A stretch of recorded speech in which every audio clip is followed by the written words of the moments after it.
She died at 5:43 a.m. I watched the numbers on the monitor flatline, the sound cutting into the sterile silence like a cold blade. Nurses murmured apologies.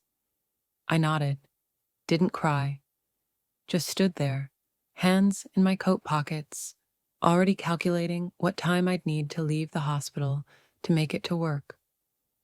At 7:15, I grabbed a black coffee from the hospital vending machine, wiped under my eyes with the corner of my sleeve, and drove.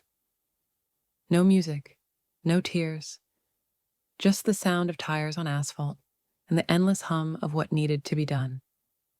I clocked in at exactly 8 a.m. There were spreadsheets waiting, a budget projection overdue, Slack messages blinking. My manager sent a thumbs up emoji when I replied to the client's request by 8:17. Rockstar, she called me. Nobody asked if I was okay. Nobody knew.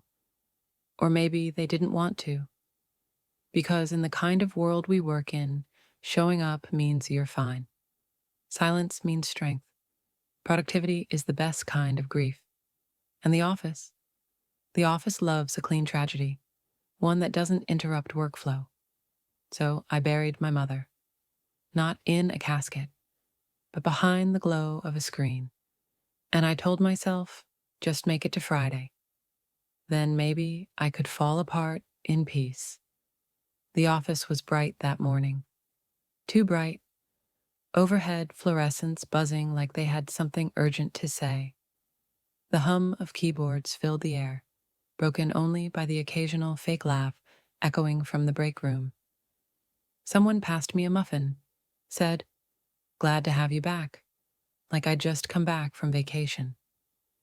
Another asked if I saw the latest email from finance. I nodded, smiled, said, "Yeah, I'm on it." I kept my coat on for the first hour. No one noticed. And when the manager dropped by my desk, she leaned down with that overly sympathetic tilt of her head and whispered, "You're so strong for coming in. I could never." Then she walked away before I could say, "I didn't want to. I just couldn't afford not to." Because here, grief had no seat at the table. No deadline extension. No space between the meetings and the deliverables and the smile you had to wear to keep your job. Pain only counted if it didn't slow you down. And me? I'd learned how to move fast, even with a broken heart still bleeding behind my badge. The hospital bills came in faster than the chemo ever kicked in. First, it was labs, then scans, then the cocktail of drugs no insurance would cover, because the plan through work was cost-conscious. Every envelope looked the same. White paper, red lettering, and numbers that felt like countdowns more than charges. There were nights I'd leave work, drive straight to the pharmacy, and pray the card wouldn't decline. Then I'd head home, open my laptop, and clock back in, just to take on freelance gigs from strangers who didn't care about time zones or typos as long as I delivered. Sleep became optional, tears a liability, because every hour I cried was an hour I wasn't billing. People like to talk about the American dream like it's some golden staircase, but they don't mention that for a lot of us, it's built on copays, denied claims, and invoices marked urgent. I didn't work through my mother's illness because I was brave. I worked because the system made sure I couldn't afford to stop. And somewhere in all those spreadsheets and late-night logins, I started to believe that if I just stayed useful, maybe everything wouldn't fall apart.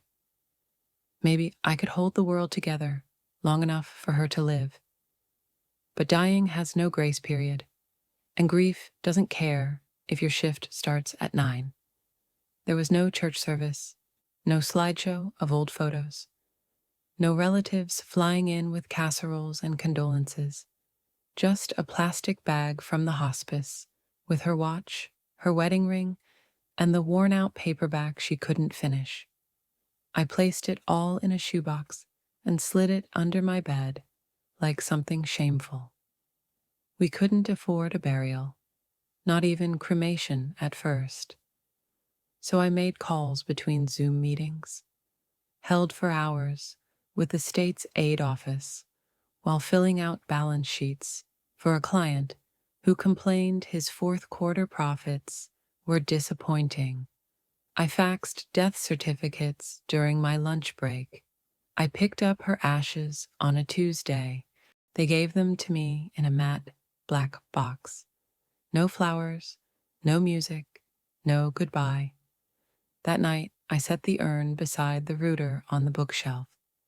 I didn't have time to feel anything, because the next day was payroll processing day, and if I missed a single entry, someone wouldn't get paid. And if someone didn't get paid, someone would complain. And if someone complained, I'd be noticed, and I couldn't afford to be noticed. That's what grief becomes in places like this. It's something you do off-screen, after hours. It's a process you mute on Zoom and cry through when the camera's off. People say closure comes with ceremony, but in my world, there was no ceremony. No flowers, no eulogy, just a Google Calendar reminder to update the team's expense reports. They say you never forget the day you bury a parent. But what if you never got the chance to? What if the only thing you buried was yourself? It showed up like any other message. No subject line in bold, no warning.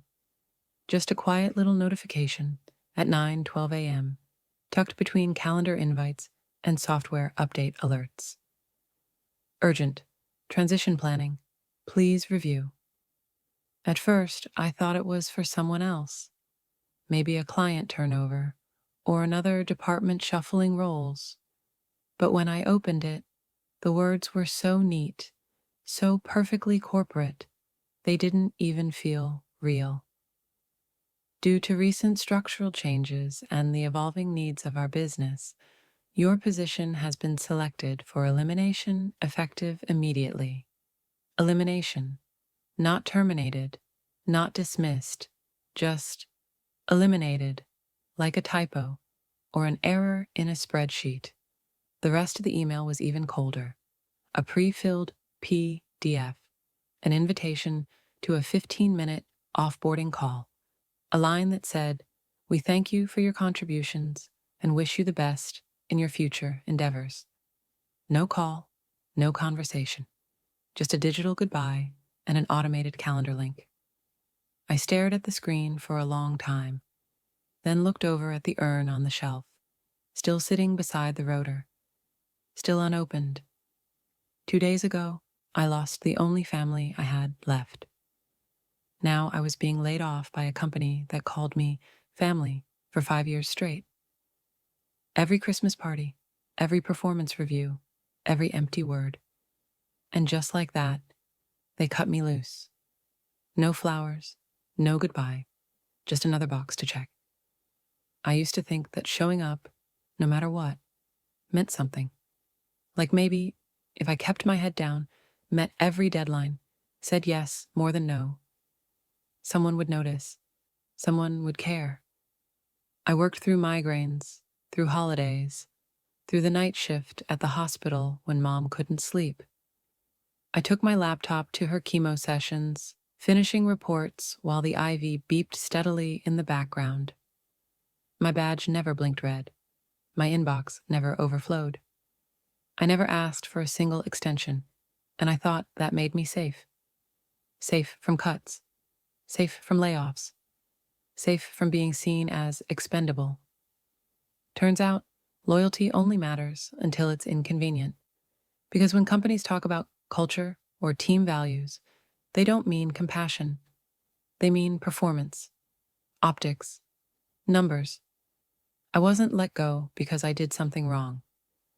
I was let go because I had become invisible, quiet, predictable, the kind of person who wouldn't cause a scene, who'd nod, accept the severance, and disappear without a ripple.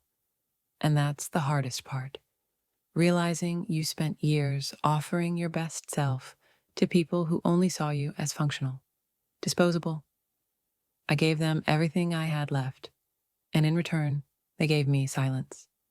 They offered me 1 month's pay, not out of kindness, not out of guilt, but in exchange for something much more valuable: my silence. Buried in the fine print of the transition agreement was a line that tasted like poison the second I read it.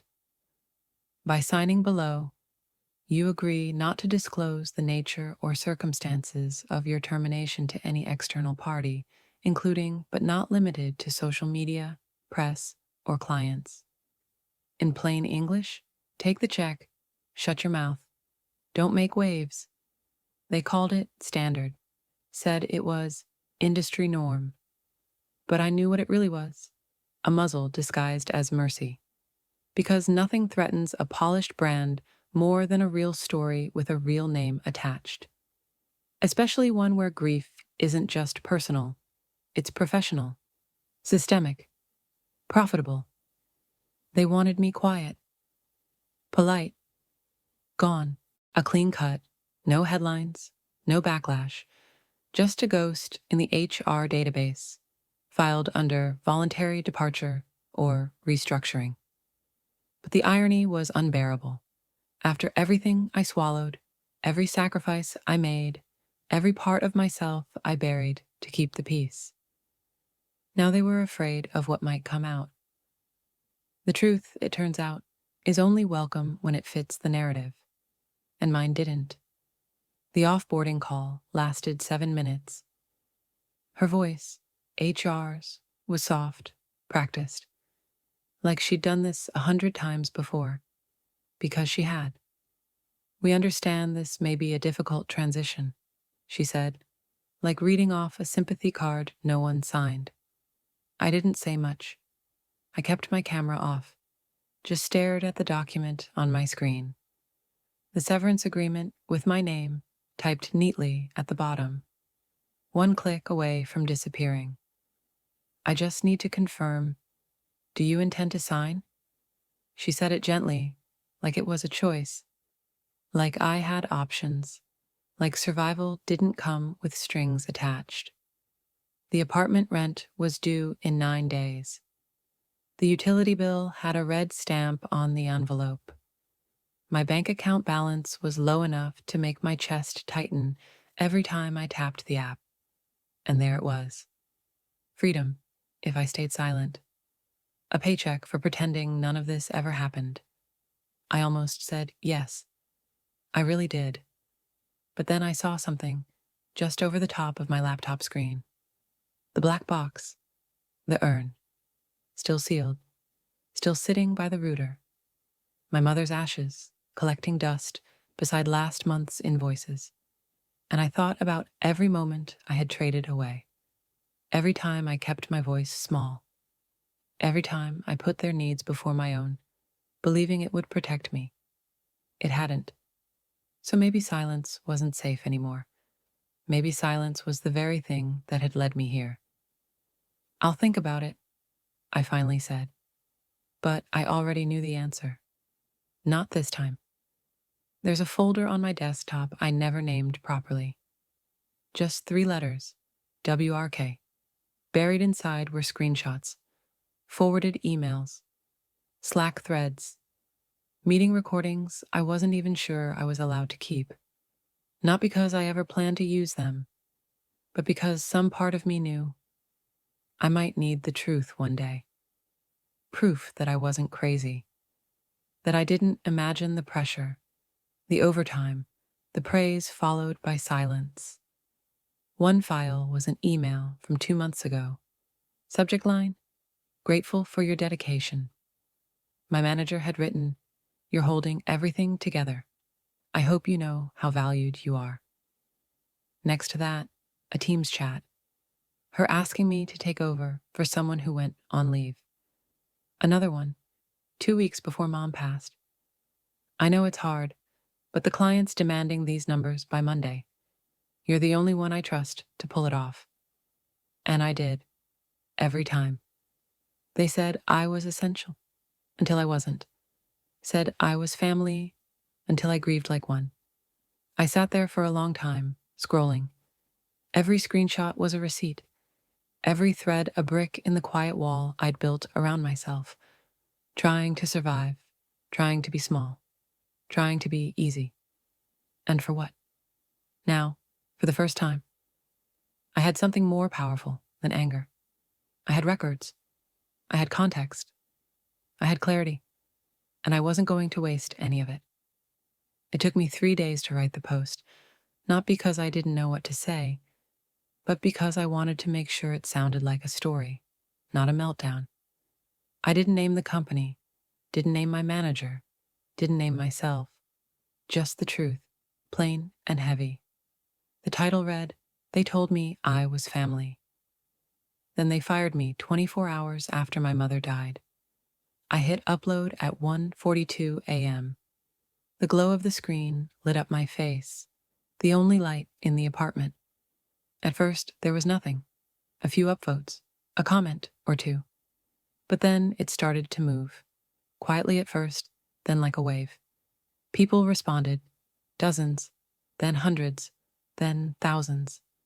Stories poured in about missed funerals, about panic attacks in parking lots, about being asked to run meetings the day after giving birth or losing a sibling. One woman wrote, "My boss told me grief was a luxury. I still hear those words every morning." Someone else just said, "I see you. You're not alone." And for the first time in what felt like years, I believed it. Not because they could fix it, not because it made the pain disappear, but because somewhere in that storm of usernames and avatars, someone understood. And that felt louder than any boardroom silence ever had. The post didn't have a face, no company logo, no location tag, no selfie in a parking lot with puffy eyes and a cardboard box. Just words, just the raw outline of a truth too many people recognized. And that made it dangerous. By the end of the second day, someone on Twitter had taken a screenshot and shared it. That tweet went viral faster than the original post, because social media loves a villain, even a vague one. People started guessing. A former employee messaged me through Reddit, asking if it was that real estate tech firm in Denver. Another one replied, "This sounds like company name. My sister worked there. Same culture, same kind of toxic 'we're family' branding." Then someone found a job listing that matched my old title, posted just 2 days after I was let go. The comments lit up like wildfire. It wasn't me pointing fingers. It wasn't revenge. It was pattern recognition. People didn't need a name to know what kind of place this was. Turns out, the truth has a way of making itself known, even in silence. And maybe that was the point. They were counting on me disappearing quietly. Instead, I let the world speak for me. And this time, I didn't have to say a word. It was never meant to spiral like that. But by the end of the week, a local journalist picked up the story. Didn't need my name, didn't need a quote, just pieced it together from digital breadcrumbs and crowdsourced threads. The headline read, "Grief, Silence, and the Cost of Loyalty in Corporate America." It wasn't front-page news, but it hit a nerve. A former client shared the article on LinkedIn, added a quiet caption, "We can do better than this." The post racked up thousands of reactions. A day later, one of the company's key investors pulled out of a deal. Quietly, no announcement, just disappeared. I got a message from a recruiter that same evening. Saw the article. "If you're ever looking, we value integrity over silence." I didn't respond. Not because I wasn't grateful, but because I wasn't ready to belong to another place again. Not yet. And still, through all of it, I never once said their name. I didn't have to. They built their image on loyalty, hustle, and family values. But all it took was a story, a nameless one, for people to see the cracks. That was the twist, I guess. They thought silence would protect them. But mine, it wasn't submission. It was strategy. Because sometimes the most damning thing you can say is nothing at all. It had been sitting in the bottom drawer of her nightstand. I didn't notice it until I was cleaning out the apartment. Half-empty pill bottles, receipts from the pharmacy, that soft flannel she wore through every round of treatment. And then, the notebook, spiral-bound, the kind you'd pick up in a grocery store aisle for 99 cents. Her handwriting, small, neat, patient, filled the first few pages. If something happens, here's who to call. Social Security info, just in case. Don't forget to eat. Simple, matter of fact. Like she'd known I wouldn't let myself fall apart unless someone gave me permission. On the last page, she'd written only 5 words. You've always been enough. Always. That's when it hit me. Not during the off-boarding call. Not when the Reddit post went viral. Not even when the investor pulled out. But there, alone, in a quiet apartment, with her words in my hand and grief finally catching up to me, like a wave I could no longer outrun. I didn't cry like in the movies. There was no screaming, no fists to the floor, just stillness. A kind of exhale I hadn't allowed myself in months. I had spent so long proving my worth to a system that couldn't feel, and here, in the messy scrawl of someone who loved me without metrics or milestones, I finally remembered who I was outside of a login screen. A few days after the post went quiet, I got a message request on Reddit. The username wasn't familiar, just a string of numbers. No photo, no bio. Hi, I saw your story. I'm sorry for what you went through. I know it doesn't fix anything, but I run a small candle business from home. I'm terrible with taxes. I can't afford a firm. Do you ever do freelance? I read it twice. She wasn't offering pity. She wasn't asking for gossip. She was just asking for help. I sat there, staring at her message, feeling something I hadn't felt in weeks. Useful. Not as a cog in a company machine, not as a team player or budget wizard, just as a person, with a skill and a heart. I replied, I'd be happy to help. No charge for the first session. We'll figure it out from there. The gratitude she sent back was quiet, real, the kind that doesn't get logged into performance reviews or wrapped in performance bonuses. It wasn't much, just a spreadsheet, a few receipts, a late-night Zoom call with her toddler crying in the background. But it mattered, because in a world that had monetized every part of me, this felt different. This felt like value without exploitation, like worth without pain, like the beginning of something I didn't have a name for yet. But maybe kindness economy wasn't a bad place to start. It wasn't much. 2 hours of work, basic bookkeeping, cleaning up mismatched expenses, creating a simple template she could reuse for next year. I sent the invoice anyway, just $50. And it felt surreal. Not because of the money, but because of what it represented. For the first time in a long time, I wasn't just giving my labor away to people who expected it. I wasn't being measured by KPIs, billable hours, or team culture fit. I wasn't part of anyone's brand, anyone's hierarchy.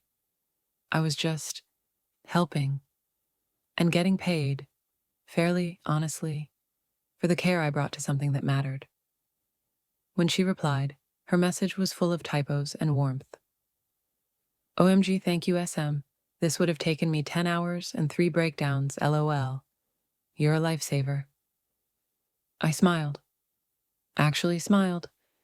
Not that work face smile, the kind you fake through one-to-ones or Slack threads. A real one. The kind that pulls you, just for a second, back into your own body. I didn't know it yet, but that tiny transaction, that modest invoice, was the start of something. Word spread, slowly.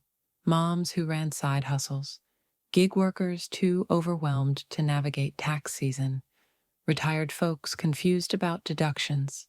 I didn't chase it, didn't build a website, didn't write a pitch deck.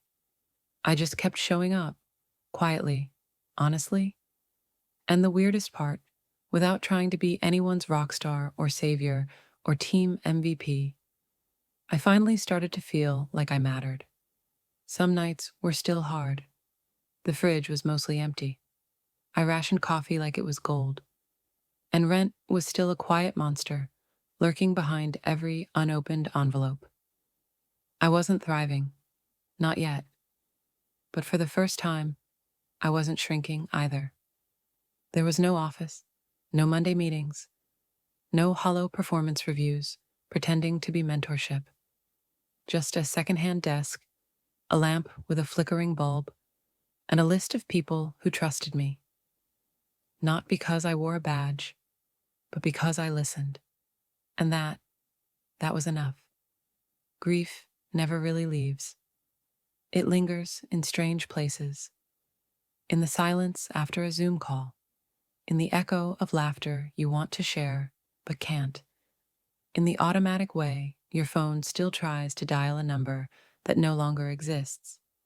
But so does something else. A kind of resilience that doesn't shout, that doesn't perform, that just gets up quietly and keeps going. I didn't build an empire. I didn't go viral again. There was no six-figure comeback story.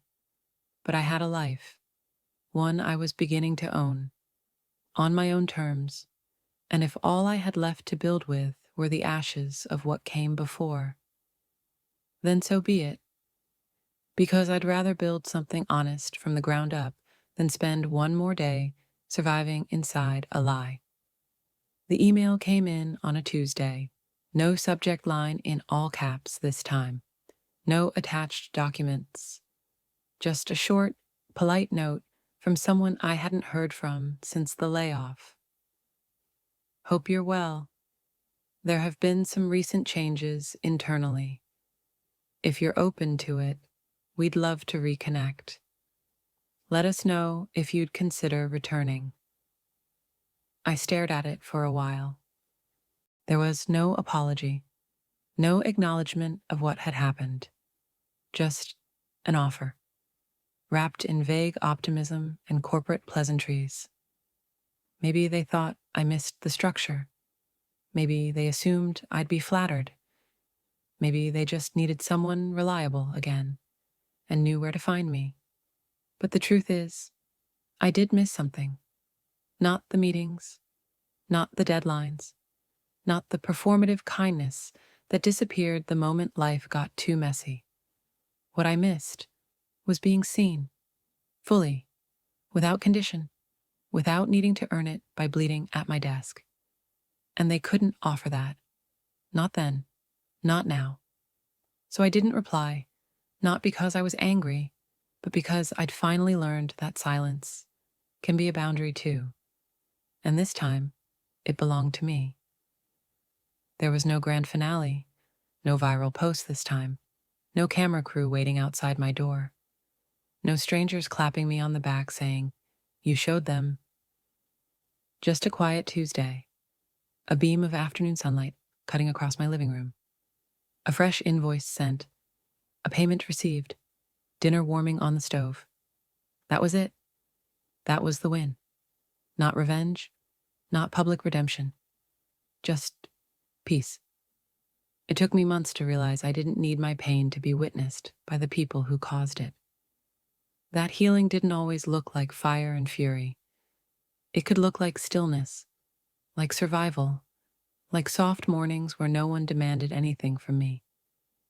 There's this myth we've been sold, especially in this country, that success needs to be loud, needs to be big, flashy, seen, but maybe the quiet ones, the ones who rebuild in silence, maybe we win too, because I didn't want applause.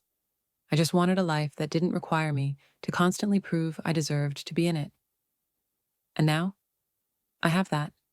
No badge, no boss, no burnout, just a lamp that hums when it's on, a desk covered in coffee rings and client notes, and the simple joy of knowing that I kept going, even when no one was watching, especially when no one was watching. There's a photo on the shelf now, framed in wood, a little chipped on one corner. It's from before the hospital, before the oxygen tanks and whispered updates from nurses. Just two faces, smiling, soft, sunlit, mine and hers. I used to think legacy was something you left behind, written in titles, paychecks, plaques, and promotions.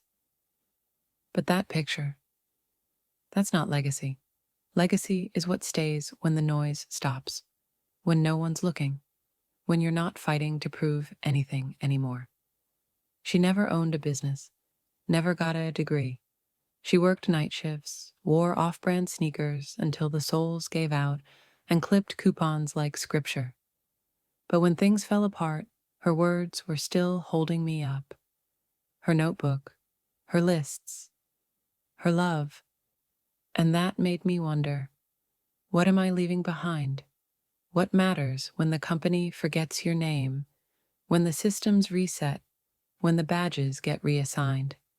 It's not the resume, it's not the LinkedIn profile, it's how you make people feel when they sit across from you, tired, scared, buried in bills, and you remind them they're not alone.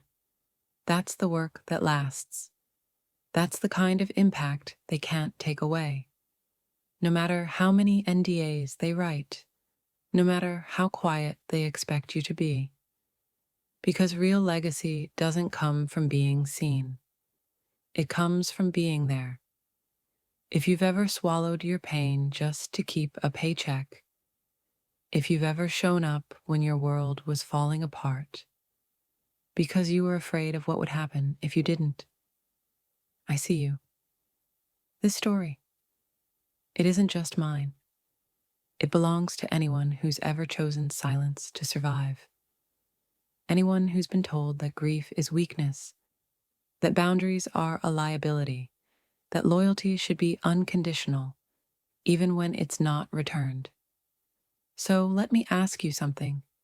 Have you ever been punished for staying quiet, for not making a scene, for putting your head down, doing your best, and still being left behind? If so, tell your story. You don't have to name names. You don't have to shout. Just say it, write it, drop it in the comments, let it breathe, because you're not alone, not even close.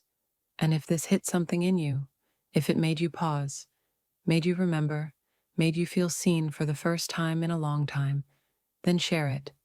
Send it to someone who's going through it. Like, subscribe, follow for more stories like this. Not because I need the algorithm, but because the right story, at the right moment, can be the one thing that keeps someone from giving up.